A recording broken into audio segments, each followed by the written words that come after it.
is it true that Napoleon came out of much smaller independent short? Oh, yeah. So walk me through that. I would love to know more about that and how that movie actually came about when you were at BYU. So BYU students, we were, I was a film student. I was studying animation at the same time. So I was an animation film student, whatever. And Jared Hess, who was also a film student, we barely knew each other. We were in a couple classes together. And I was aware of who he was. I saw just little assignments that he had done. And I thought, oh, this guy's got, he's got a voice. There's something funny there. And I had done, I think, one acting gig. You're not paid as a student. Because you're acting gig, meaning like a student film. Like working in a student film. Yeah, but where I was on camera as, doing acting instead of behind the camera. So he was aware of me. And then he just comes to me one day and just like, hey, John, I'm Jared. And I'm like, yeah, man. Like, we knew each other. And he's like, read this little script. I have this idea for a short film I want to make. And at that point, when you're film students, everything's for some class assignment, but yeah. And so for his next assignment, it's like, there's a short I want to make. I think you read it and let me know what you think, because I think you'd be good. He originally actually was like, I think when he brought it to me, he had already considered me for a different role. But then by the point when he brought it to me, he was like before he brought it to me, he was like thinking John would be good as like this bully kid. Oh, interesting. Because he had this other kid in mind for the main role, because the kid he had in mind was like an actual like teenager who was like the younger brother of a friend of ours, right? Who really was kind of an oddball. But he couldn't play himself on camera. He couldn't act like, you had to just have like, you'll get like the weirdest person in the world. You put a camera on them and then they start acting normal. You're like, what are you doing? I just literally had somebody who was watching an episode comment that like, how hard is it to play yourself? It's not that challenging. Just do it. Yeah. I could do it. And you're like, no, you couldn't. Yeah. Playing yourself is actually the hardest thing you can do. And he was trying to capture the magic of this kid. I wasn't there. I just knew he did like a screen test and, he just wasn't there. I don't know if we can do this. So that's when he was like shifting over. Was like, well, I think, John and his wife, Charusha, who was, they were already married and they were both film students. And she was like, well, I know people who know him. Well, let's think about him. Like, what can we do? And, the biggest compliment I still feel I ever get is whenever I hear tell his story, like, John's too good looking. I was like, oh, are you kidding me? And he's like, how do we ugly him up? I love that. And he's like, let's give him a perm. So, yeah, I mean, look, I take it as a compliment, but at the same time, I'm also like, they came to me for this role. There's a reason why. There's some natural, dumpiness there. So, but yeah, that's really I don't want to take forever. But so, yes, I read the script and I just remember, like, to this day, like, I'd never read anything where I truly was like, oh my gosh, I know this guy, and I could hear, and as soon as I read it, I was like, oh, I get this world. I see what you're doing. This episode is brought to you by Masterclass. You know how easy it is to get stuck scrolling your phone and suddenly like an hour has gone by?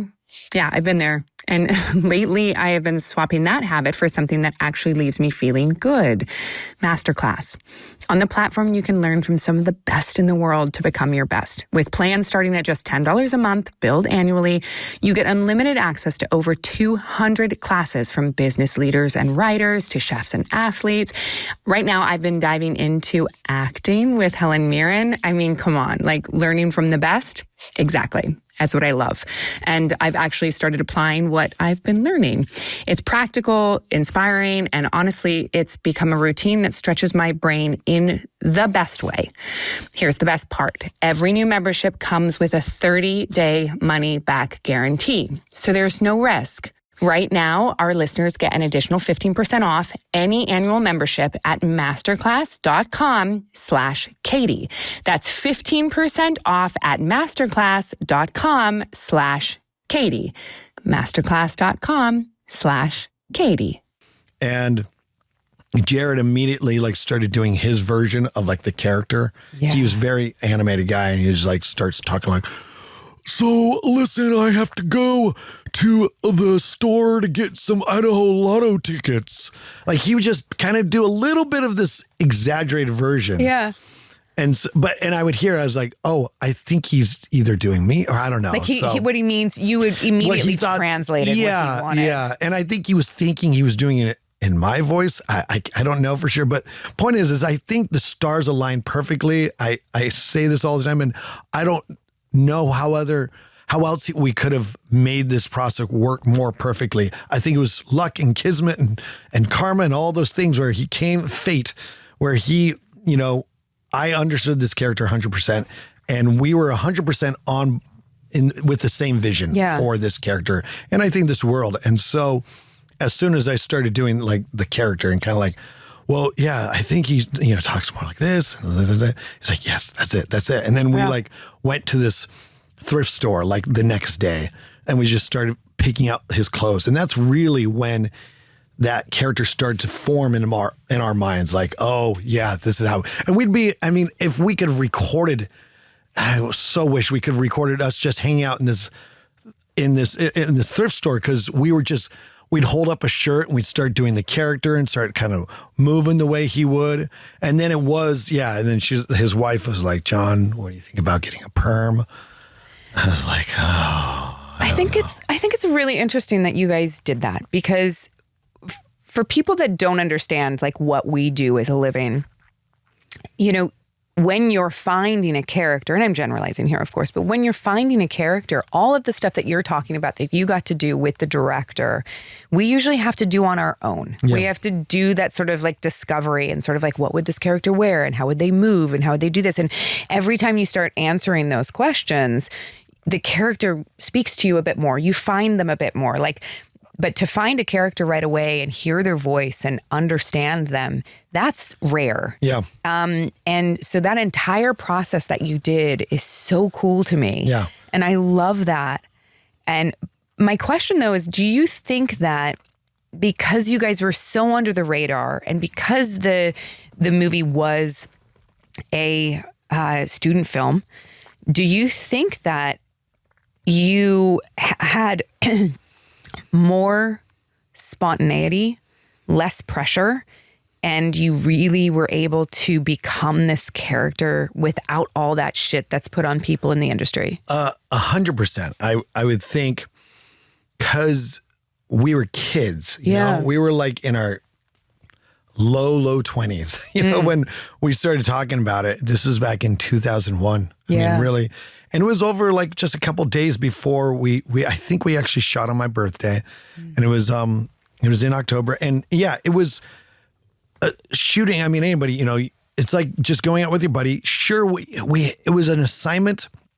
It wasn't my assignment. It wasn't for my class. It was a different class that he was in. And so sure, you might have some faculty saying like, hey, make sure you get it done by end of semester. But that's it. So it's just like young guys, he was married at the time and I wasn't married yet. But still kind of like there's no other, things holding us back, and having, complete freedom to just like, and with that freedom just came like, we can make our own mistakes and make our own choices. We have the time. We don't have the pressure. 100%. We don't have the pressure.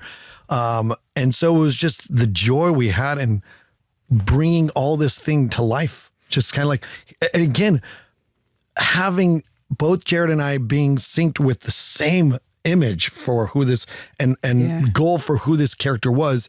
It was nothing but joy to have us both like, all right, try this out. Let's try this. And we got this. And then we're going to do this. And every time you give me a little thing of direction, I was like, oh yeah, I know what you're talking about. Yeah, I got it.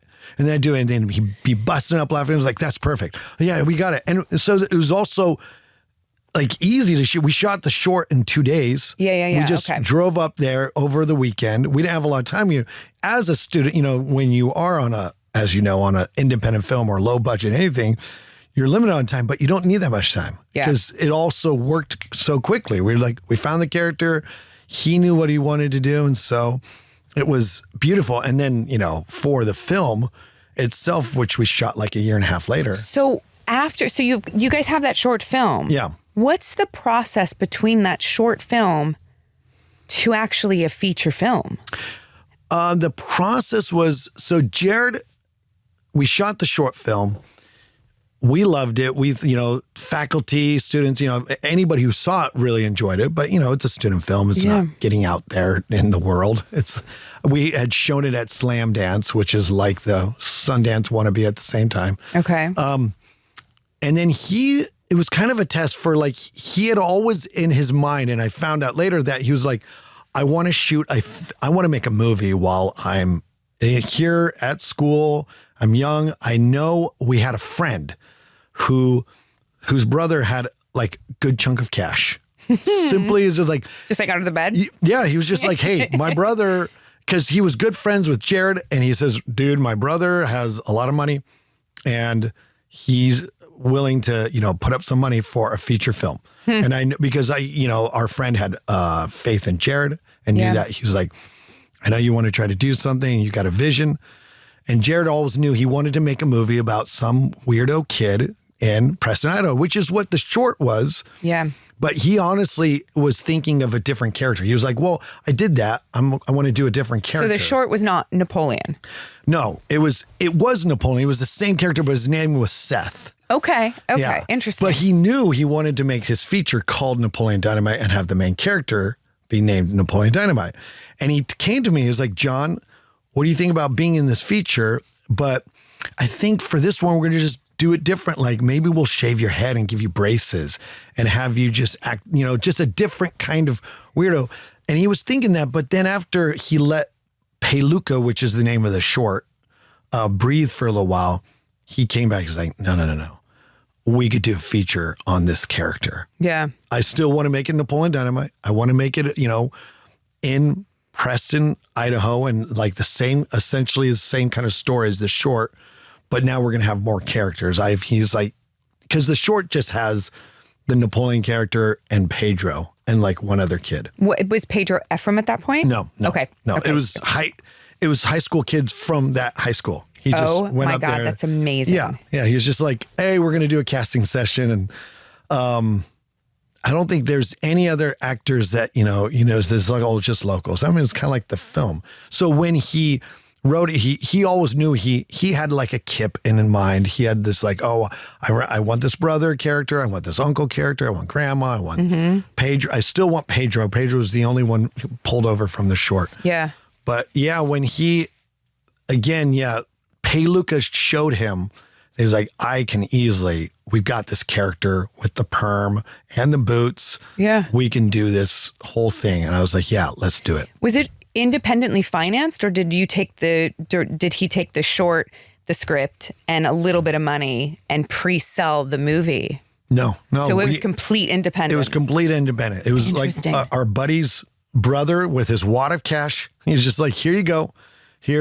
I think at the time it was 200,000, and then we had another 200,000 after that.